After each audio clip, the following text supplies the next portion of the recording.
I challenged myself to build the red shell from Mario Kart in only 5 days, as well as a robot claw in 5 hours and a security system in 5 minutes. Let's see if we can build these robots given the time constraints starting now.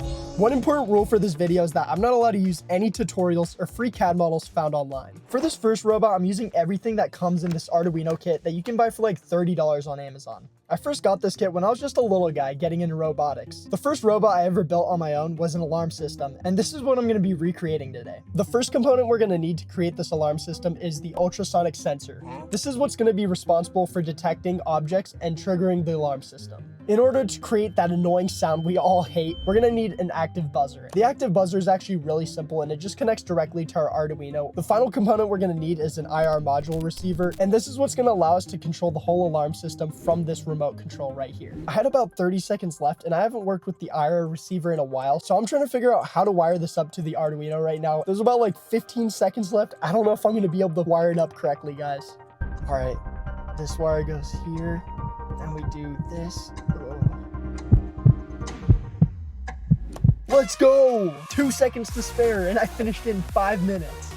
With a little bit of code, we should have an alarm system that will activate whenever I press down on the remote like this. And now anytime something comes within range of the sensor, the buzzer will activate and trigger the alarm. Then to turn off the alarm, we just press this button here, and the alarm system is deactivated. For being built in only 5 minutes, this robot is sick. We can use it to make sure no one steals our snacks, or to make sure no one enters our room, or as an actual alarm system for the house, as it's practically impossible to get around.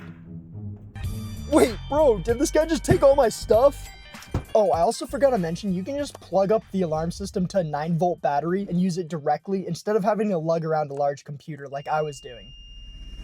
Okay, that first robot was fairly easy, but this next robot is going to be a lot harder as we only have 5 hours starting now. For this second robot, I wanted to build a robot claw that could pick stuff up around my house, like my dirty laundry. And the cool part about this robot is that we can eventually build out an entire arm to do all our chores. But I'll save that for another video, as I only have 5 hours to design and build this entire thing. I started by sketching down what the essential components were going to be. And let's just take a second to admire this beautiful drawing I made. Alright, with that out of the way, I knew I wanted to 3D print this robot, so I fired up my CAD software of choice, SolidWorks, and began modeling each part. Let's get the most complicated part out of the way and design the claws. I knew I wanted to make the ends rough so that it would grip better to the objects we were trying to pick up. But this kind of started to look like a toothbrush. After I tweaked the claws a little more, I spent about half an hour working on the gears.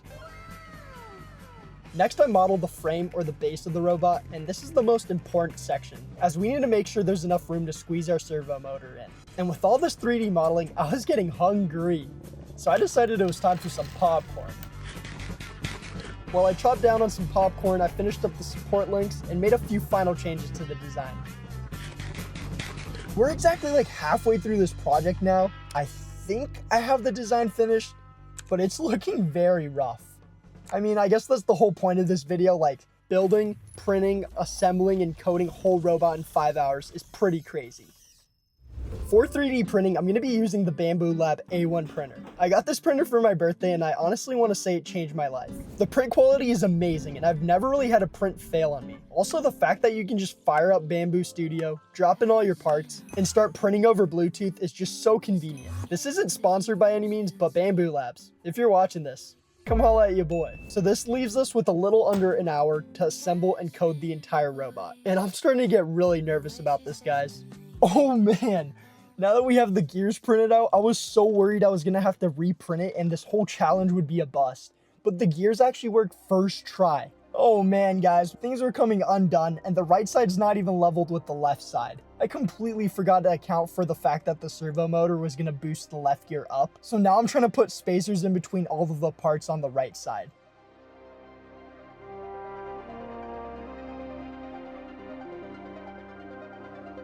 No tutorials, just myself and my big boy brain. But will this actually work? Let's get back in the lab and grind out these last 5 minutes with some vibe coding to see if we can bring this claw to life. Shout out to the homie ChatGPT because with seconds to spare, we were able to get the code complete. Now, anytime I click O on the keyboard, the claws open up, and pressing C on the computer closes the claws. I was pretty hyped and I started testing this out on a couple things on my desk, like these scissors, and even my tripod. Then it was time for the real challenge, seeing if it could pick up my dirty laundry. That's when I discovered a pretty significant downfall with the design. You'd have to lug around my computer and the Arduino was just free hanging, and that made it really annoying to film. I thought I'd take a couple minutes to fix this by including some buttons so we no longer had to control it through the computer, but the problem with this is that it was still wired up to the wall. Sure, I was able to use it to do things like clean the countertop and sort of pick up my laundry. Okay, it couldn't do that either. I even tried to make it truly wireless and everything just started to fall apart. God damn it. Oh my god, I'm so over this. Dude, I'm so over this. I'm literally so over this. I'm done. The 5 hours are over. I think we should just move on because it's now time for what you've all been waiting for, the 5-day robot where we're going to be creating a fully functioning real-life version of the red shell from Mario Kart.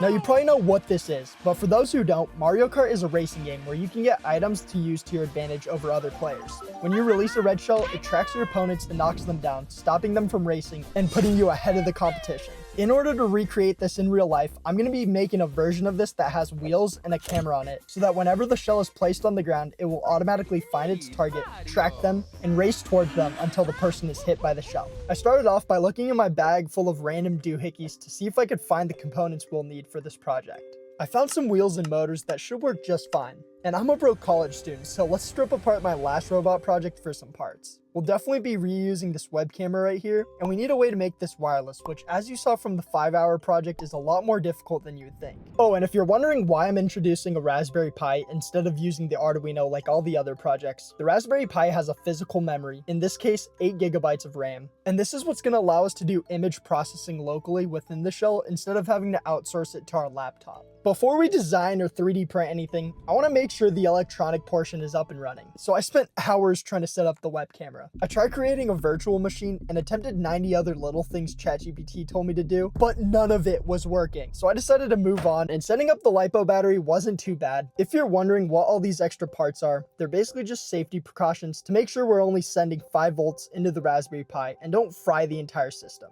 And while I was wiring everything together, I came to the genius realization. I could just set up a Wi-Fi connection through the Raspberry Pi so we could see a live feed of the web camera from any device. I continued setting up the rest of the electronics such as the motor driver board, where I had to personally solder the pins into the board. And this was scary. For some reason, I've always avoided soldering because I feel like I'm going to burn myself or just set all the electronics on fire. And I think I did an okay job, so let's move on now. With the motor driver wired up to the Raspberry Pi, I was able to run some test code and make sure the wheels were working. And they were, but after a few seconds, the motors would just stop and the Raspberry Pi would crash. So it turns out that the buck regulator I'm using doesn't have enough current to power both the Raspberry Pi and the motors. So I had to purchase this new one off of Amazon that seemed to fix the problem.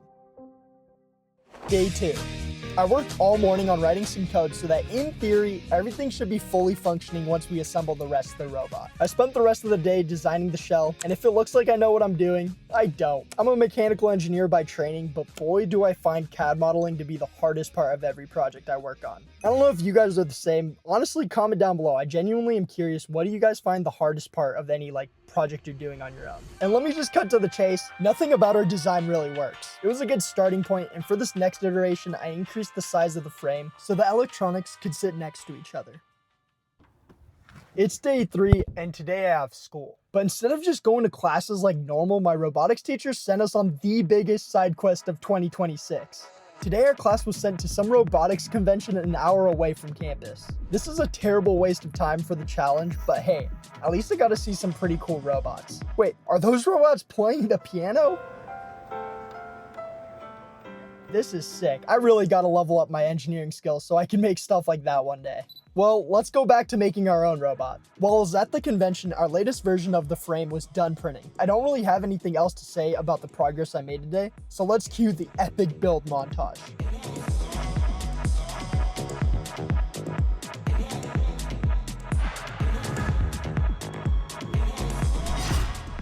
It's day 4, and at this point you may be feeling a little lost as to what's left for the project. So here's a little checklist I made.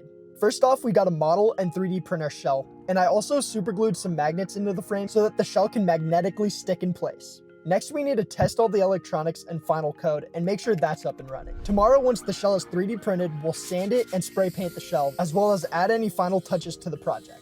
Modeling the shell was pretty easy, and I made it in Blender because I honestly don't know how to make this shape in SolidWorks.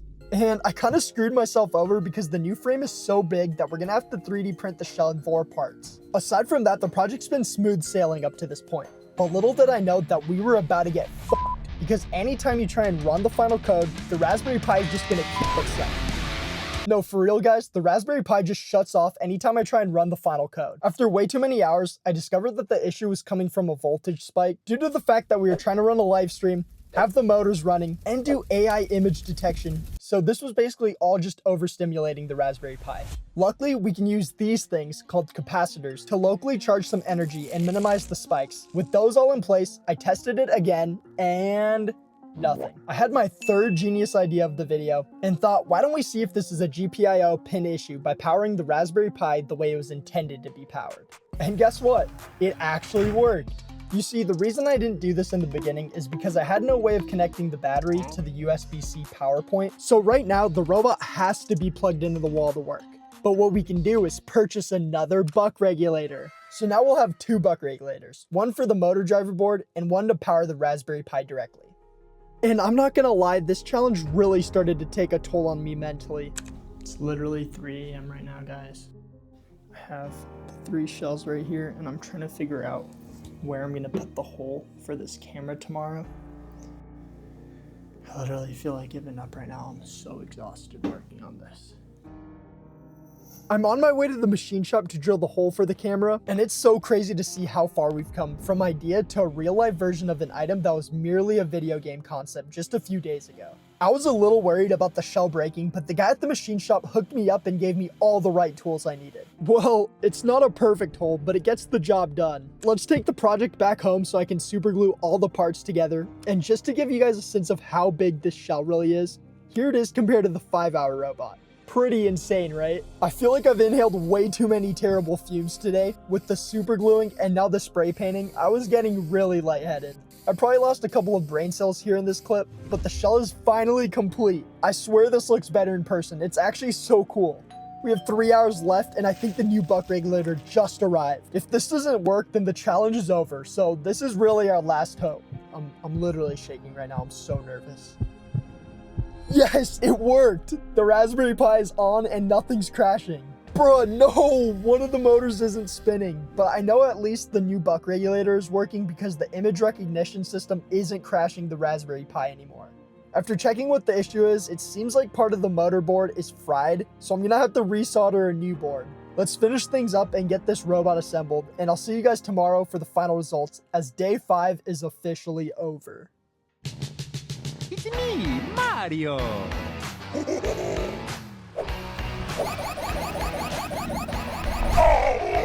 Mario #1! Mamma mia! Oh no! What am I doing with my life? Basically, how the code works is that the shell rotates until a player is found. Once located, the shell makes smaller turns to center the target, and then fires away until the player is hit. And there's not really an off switch to this thing, so it makes it pretty inconvenient to use alone. But I also wrote this code that turns it into an RC car so we can now control it using any device. I'm not gonna lie, with the live feed, I was starting to get pretty dizzy. Overall, I would say this was a solid build for 5 days. If you enjoyed the video, make sure to subscribe for more wacky robotics projects, and I'm exhausted, so I'll catch you in the next video. No, get away, dude, get away! It's me, Mario!